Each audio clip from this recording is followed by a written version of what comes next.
எல்லார்கிட்டையும் இந்த தற்கொலை உணர்வு வரும். என்னட்ட உங்கள்கிட்டையும் இந்த தற்கொலை உணர்வு சில நேரங்கள்ல வந்து போகும். ஆனா சில பேர்கிட்ட அது அதிகமாக இருக்கும். வாழ்க்கையில எல்லா தராதரத்துல எல்லா நிலையில வறுமை பணக்காரர் எல்லார்கிட்டையும் அது வந்து போகும். புலம்பெயர்ந்த நாட்டுக்கு நாங்கள் ஒரு சுபீட்சமான எதிர்காலத்துக்கு தான் நாங்கள் வந்திருக்கின்றோம். ஆனாலும் இங்கு வந்திருக்கின்ற பொழுது எங்களுடைய சமூகத்திலே அண்மை காலமாக இந்த தற்கொலை மரணங்கள் அதிகரித்து வருவது ஒரு கவலைக்குரிய விடயமாகவே பார்க்கப்படுகிறது. குறிப்பாக இளம் பிராயத்தினர் மத்தியிலே இந்த மரணங்கள் அதிகரித்து வருவதும் குறிப்பிடத்தக்கது. முதல்ல அவர்கள் ஒரு தாங்க வாழ்றதுக்கே அர்த்தம் இல்லை, எனக்கு சாகணும் போல இருக்குன்னு சொல்லுவேன். ஏதோ ஒன்றுக்குள்ள சிக்கி தவிச்சு இனி அதுக்குள்ள இருந்து வெளியில வர முடியாத மாதிரி ஒரு உளச்சிக்கலுக்குள்ள ஒரு குற்றுயிரா இருப்பினம். வெளியில பார்த்தா இருப்பினும் நான் மனசுக்குள்ள புழுங்கி கொண்டு இருப்பினம். ஆற்றுப்படுத்த முடியாத என்ன நான் வாழ்ந்த என்ன பிரயோசனம் என்ற வகையில இருப்பினம். ஒரு பயங்கர தனிமையான உணர்வில் இருப்பினும், தான் கைவிடப்பட்டதாக இருப்பினும், நம்பிக்கை இல்லாம இருப்பினும், இதுகள் வெளிப்படையா உடனடியாக தெரிகிற விஷயங்கள். அந்த தற்கொலை செய்து அவர் உயிரை மாய்த்துக் கொள்வதற்கு ஒரு 2 நிமிடமோ அல்லது 1 நிமிடமோ தேவைப்படுகின்றது. இவ்வளவு நாளும் கஷ்டப்பட்டு 20 வருடங்கள் இந்த உலகில் இவ்வளவு சவால்களை சமாளித்து வாழ்ந்தவருக்கு அந்த 2 நிமிடங்களில் ஒரு முடிவு எடுப்பதற்கு ஒரு தைரியம் இருக்கிறது என்று சொன்னால், அந்த வாழ்க்கை அந்த வார பிரச்சனைகளை சமாளிப்பதற்கும் அவருக்கு தைரியம் இருக்க வேண்டும். அதை விட இன்டிரெக்டா தெரிகிற விஷயங்கள், நிறைய சாப்பிடுவினம் அல்லது நிறைய குடிப்பினம், நிறைய கோபப்படுவினம் அல்லது நிறைய இருந்தா போல அன்பா இருப்பினம் அல்லது இது உனக்கண்டு தூக்கி தருவினம் அல்லது உயிர் எழுதி வைப்பினம் அல்லது நான் நான் போன பிறகு இதுகளை செய்யும் போது சில அறிகுறிகளை அவைகள் காட்டுவினம். இப்படியான ஒரு கதை வரைக்குள்ள இதை பற்றி கதைக்கிறதா என்பது இல்லாம நீங்க எனக்கு சாகணும் போல இருக்குன்னா அடுத்த கேள்வி நீங்க தயங்காம கேட்கணும், நீங்க சாக போறீங்களா, உங்களை கொல்ல போறீங்களான்னு உடனே அந்த கேள்வியை கேட்க வேணும். கேட்டா அவர்கள் தங்களை விளங்கி கொண்ட என்பதை அவர்களுக்கு ஒரு சந்தோஷமாக இருக்கும். சாக போற நண்டைக்கு ஒரு பிளான், என்ன பிளான், எப்படி சாக போறீங்க, என்னென்று சாக போறீங்க, என்னென்ன செய்து வச்சிருக்கிறீங்க, என்னென்ன திட்டமிட்டு இருக்கிறீங்க சாகிறதுக்கு என்பதை நாங்க உடனடியாக நேரடியாக அவர்களிடம் கேட்க வேணும். அப்படி கேட்க அவர்கள் சொன்னா அதுக்குரிய விஷயங்களை நாங்கள் பக்கத்துல இருந்து அவர்களை தனியா விடாம ஆதரவோட அவர்களுக்கு இருந்து பாதுகாக்க வேணும். இருக்கிற அந்த தற்கொலைக்கு ஏதுவான காரணங்கள் பொருட்களை அகற்றி அவர்களோட அன்பான ஆதரவான கருணையோட சூழல்ல வச்சு பிறகு உடனடியாக கவுன்சிலிங்கோ ஹாஸ்பிட்டலுக்கோ கூட்டி போய் அவர்களை ஆற்றுப்படுத்த வேணும்.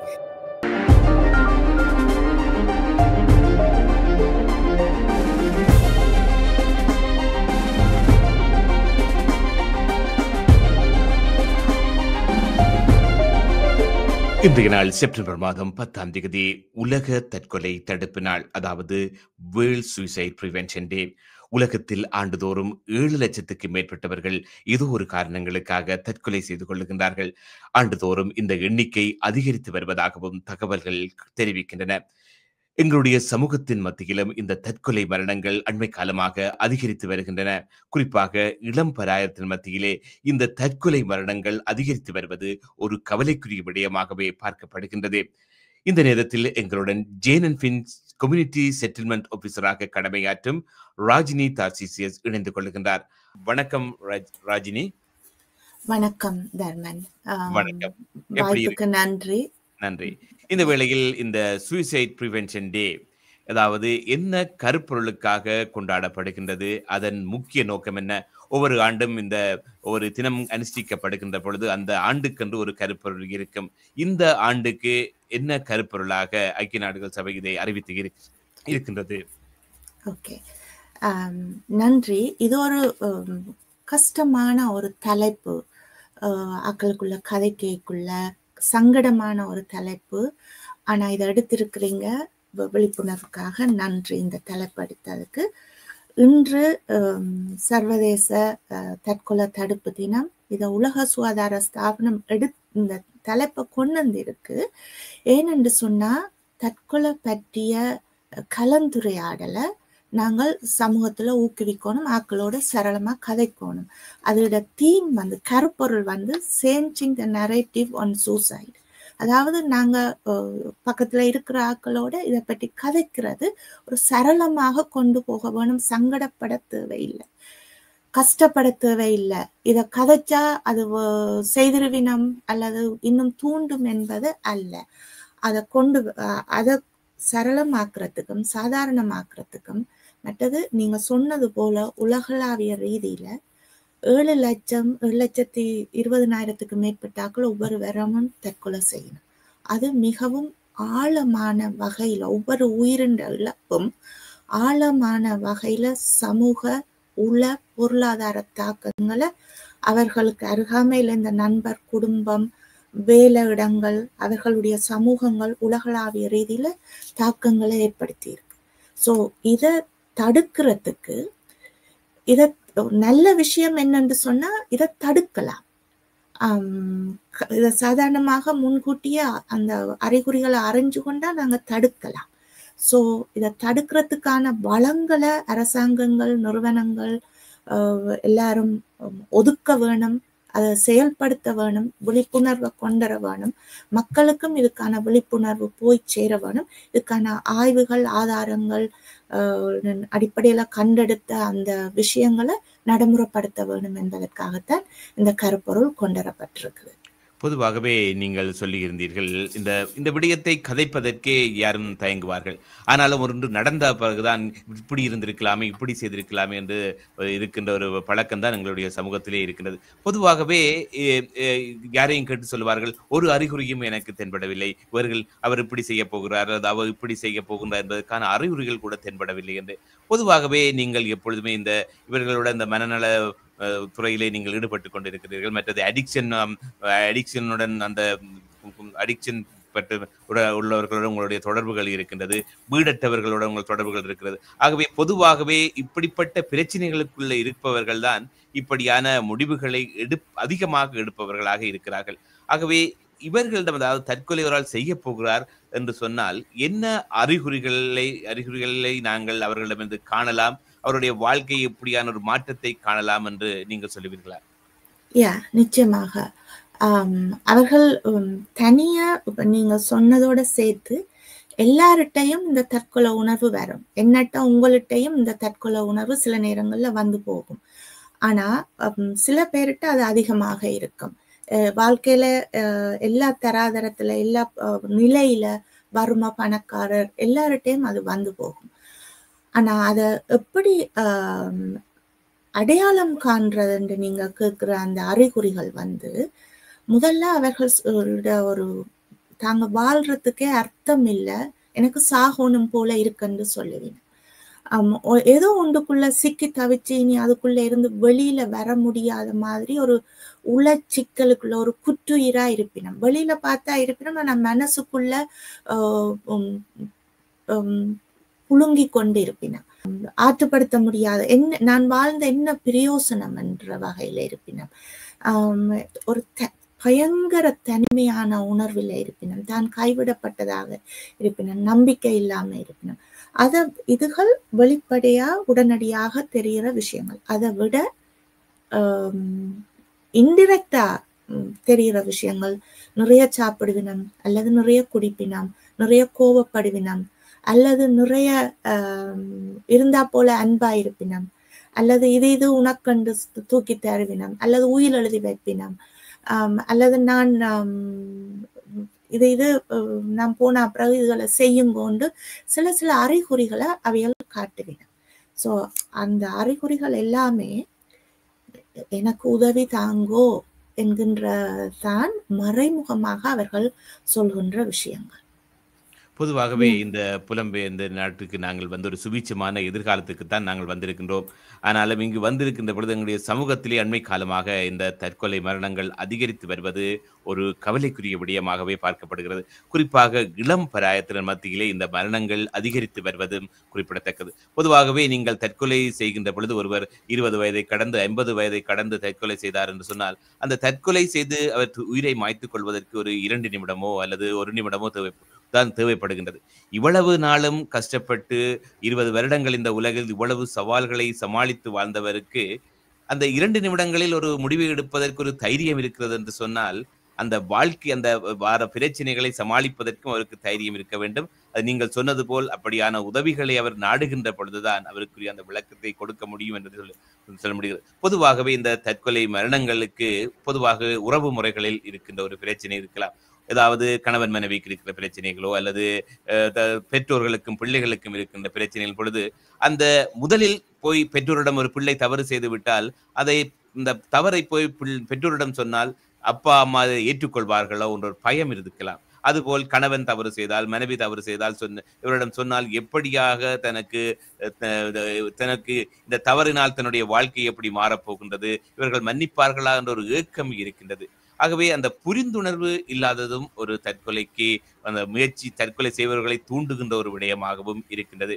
இப்பொழுது நீங்கள் சொன்னது போல் நீங்கள் இந்த வீடற்றவர்களுக்கு நீங்கள் உதவி செய்திருக்கிறீர்கள். மற்றது இந்த போதைப் பொருட்களுடன் அடிக்ஷனாக இருப்பவர்களும் நீங்கள் தொடர்பு இருக்கின்றீர்கள். அப்படியாக இருக்கின்ற பொழுது இப்படியான நீங்கள் சொன்னீர்கள் ஒரு ஒரு தொடர்பாடல், அதாவது ஒரு உண்மையான உறவை எடுக்கின்ற பொழுதோ அல்லது இந்த தற்கொலை செய்பவர்களுடன் நேரடியாக கதைத்து அவருடைய விளங்கப்படுத்துகின்ற பொழுது இதை தவிர்த்துக் கொள்ளலாம் என்று. இப்படி உங்களுடைய நிறுவனம் என்ன மாதிரியான உதவிகளை இப்படிப்பட்டவர்களுக்கு செய்கின்றது? எப்படியாக உங்களுடன் தொடர்பு கொண்டு அவர்கள் இப்படியான பிரச்சனைகளில் இருப்பவர்கள் தங்களுக்கு வேண்டிய உதவிகளை நாடலாம், அல்லது குறிப்பாக ஒரு நண்பருக்கு உதவி தேவைப்பட்டால் அவர் இரகசியமாக அழைத்து இப்படியான பிரச்சனை இருக்கிறது என்று சொல்லி உங்களுடன் தொடர்பு கொள்ளலாம் என்பதையும் எப்படி தொடர்பு கொள்ளலாம் என்பதை சொல்லிவிடுங்கள்.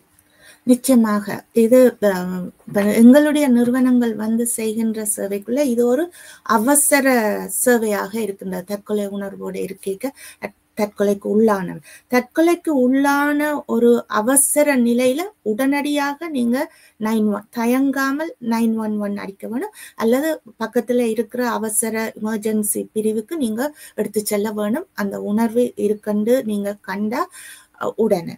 அதை விட எங்களோட நிறுவனங்கள் அதுக்குரிய அப்படியான நினைவுகள் வராமல் அல்ல வந்தால் ஆற்றுப்படுத்தல் சேவைகளை நாங்கள் செய்கின்றோம். வசந்தம் செய்கின்றது, போதையிலிருந்து மீட்பதற்கான சேவைகளை செய்கின்றது. ஜேன் அண்ட் பிஞ்ச் ஆக்களுக்குரிய விழிப்புணர்வு விஷயங்களையும் கொடுக்கின்றது.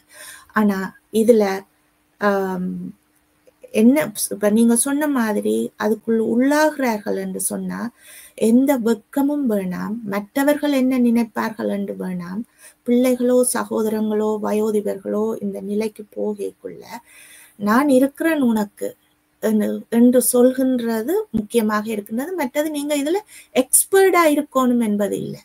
சாதாரணமாக இப்படியான ஒரு கதை வரைக்குள்ள இதை பற்றி கதைக்கிறதா என்பது இல்லாம நீங்க எனக்கு சாகணும் போல இருக்குன்னா அடுத்த கேள்வி நீங்க தயங்காம கேட்கணும், நீங்க சாக போறீங்களா, உங்களை கொல்ல போறீங்களான்னு உடனே அந்த கேள்வியை கேட்க வேணும்.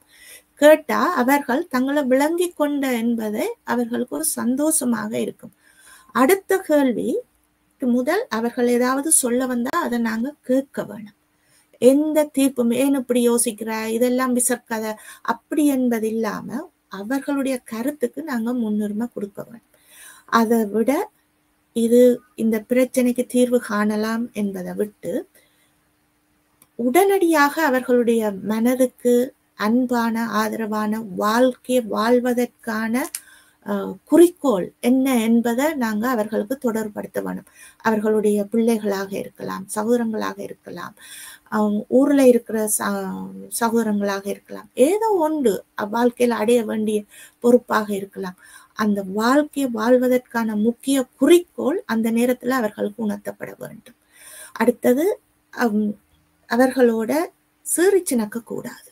உதவி இருக்குது, இதை எப்படி தீர்க்கலாம், இந்த பிரச்சனையை எப்படி தீர்க்கலாம், இதுக்கு சாவுதான் முடிவு அல்ல என்பதை அந்த நேரத்துல அந்த 2-3 நிமிஷத்துக்குள்ள அது தைரியம் இல்லை.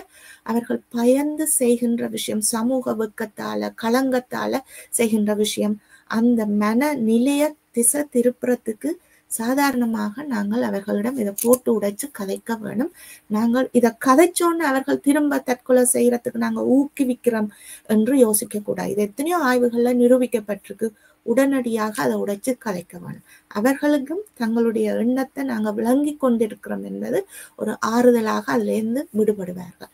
மற்றது அவர்கள் ஏதோ ஒரு பிளானோட இருப்பினர். சாக போற நண்டைக்கு ஒரு பிளான், என்ன பிளான், எப்படி சாக போறீங்க, என்னென்று சாக போறீங்க, என்னென்ன செய்து வச்சிருக்கிறீங்க, என்னென்ன திட்டமிட்டு இருக்கிறீங்க சாகிறதுக்கு என்பதை நாங்கள் உடனடியாக நேரடியாக அவர்களிடம் கேட்க வேணும். அப்படி கேட்க அவர்கள் சொன்னா அதுக்குரிய விஷயங்களை நாங்கள் பக்கத்துல இருந்து அவர்களை தனிய விடாம ஆதரவோட அவர்களுக்கு இருந்து பாதுகாக்க வேணும். இருக்கிற அந்த தற்கொலைக்கு ஏதுவான காரணங்கள் பொருட்களை அகற்றி அவர்களோட அன்பான ஆதரவான கருணையோட சூழல்ல வச்சு பிறகு உடனடியாக கவுன்சிலிங்கோ ஹாஸ்பிட்டலுக்கோ கூட்டி போய் அவர்களை ஆற்றுப்படுத்த வேணும். இதுல எந்த வெட்கமும் இல்லை. சரி, நான் ஏற்கனவே குறிப்பிட்டது போல இப்ப இளம் பராயத்தினருக்கு இடையேயான இந்த தற்கொலை மரணங்கள் அதிகரித்து வருவது மிகவும் ஒரு கவலைக்குரிய விடயமாகத்தான் இருக்கின்றது. இந்த இளம் பராயத்தினர் பாடசாலைகள், அதாவது படிக்கின்ற பொழுது அவர்களுக்கு அங்கே பாடசாலைகளில் கவுன்சிலர்கள் இருப்பார்கள். அங்கே இருக்கின்ற பொழுது சில வேளைகளில் இங்கே பிறந்த பிள்ளைகளுக்கு இந்த மொழி பிரச்சனை இருக்காது.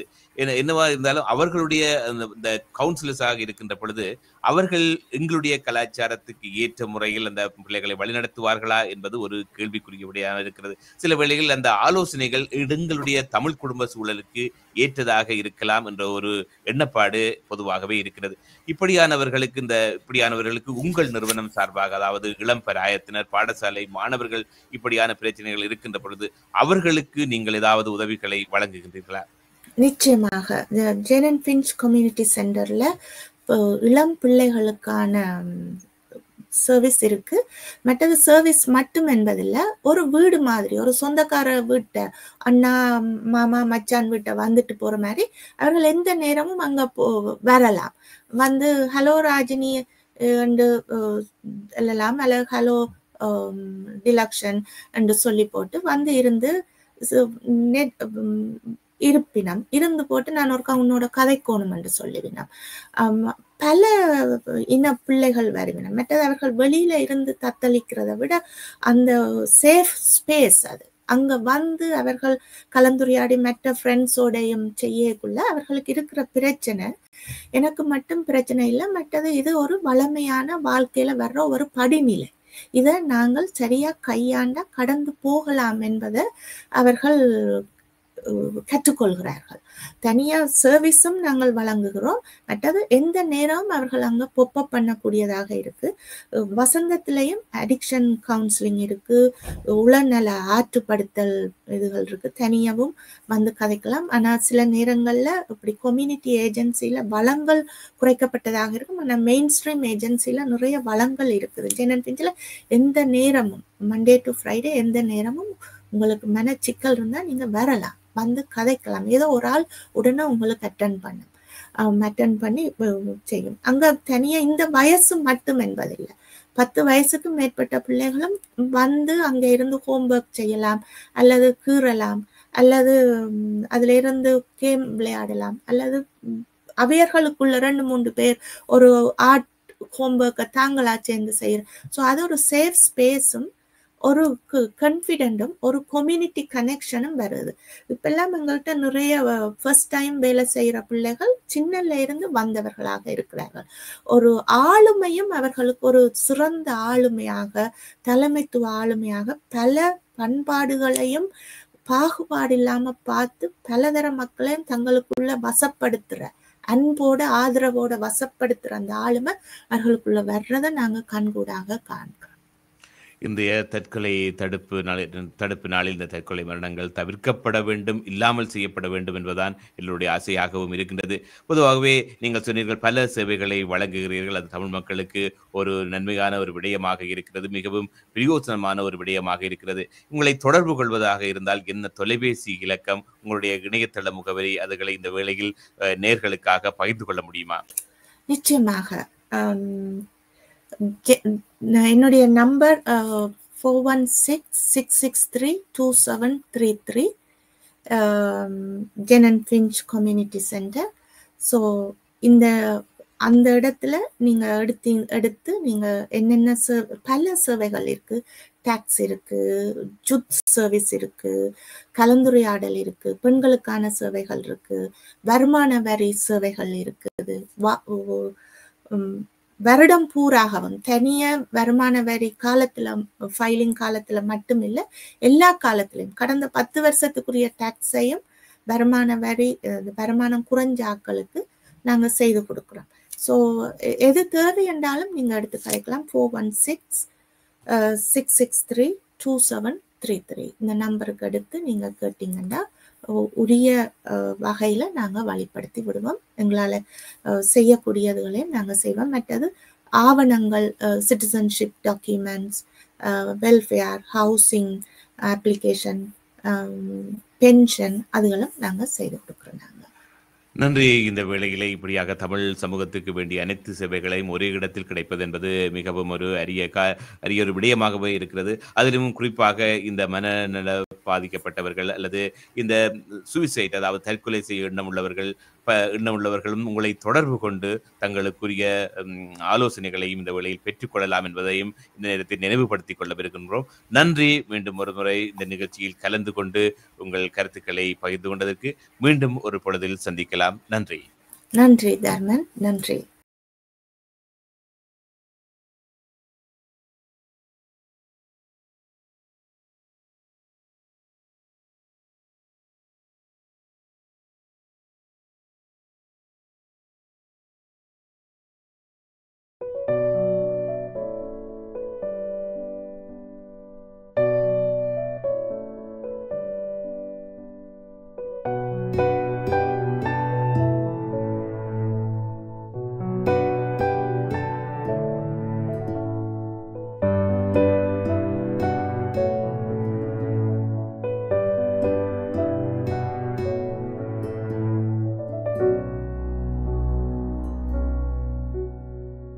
Close your eyes and breathe some more.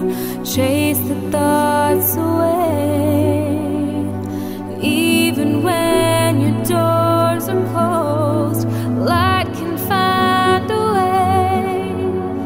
And you need to know that even though the road is long and strange, that there will be a better day.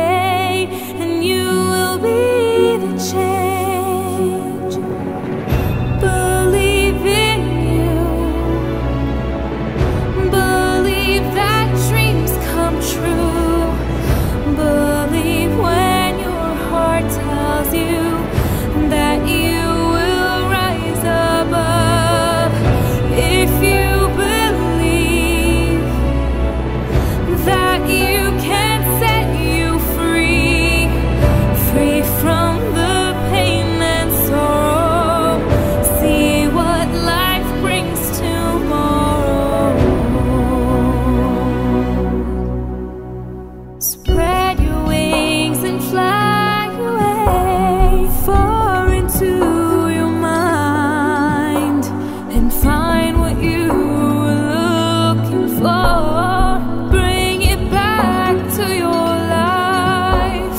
And you need to know that even though the road is long and strange, that there will be a better day, and you will be the change. Believe in you. Believe that dreams come true. Believe when your heart tells you that you will rise above. If you believe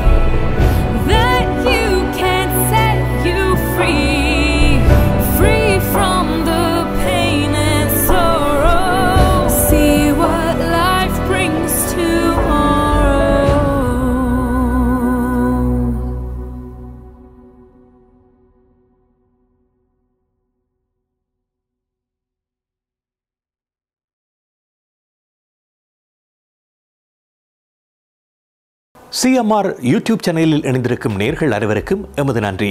comments பகுதியில் உங்கள் கருத்துக்களை தெரிவிக்க தவறாதீர்கள். முக்கிய செய்திகள், காணொளி தொகுப்புகள், நேர்காணல் என பலதரப்பட்ட அம்சங்களையும் உங்களுக்காக தருகின்றது சிஎம்ஆர் யூடியூப் சேனல். சிஎம்ஆர் என்று சர்ச் செய்து எமது யூடியூப் சேனலை சப்ஸ்கிரைப் பண்ணுங்கள். உங்கள் உற்றார் உறவினர் நண்பர்களோடும் இந்த காணொளி தொகுப்புகளை பகிர்ந்து கொள்ளுங்கள். அருகில் இருக்கின்ற முக்கிய காணொளி தொகுப்புகளையும் தவறவிடாமல் பாருங்கள்.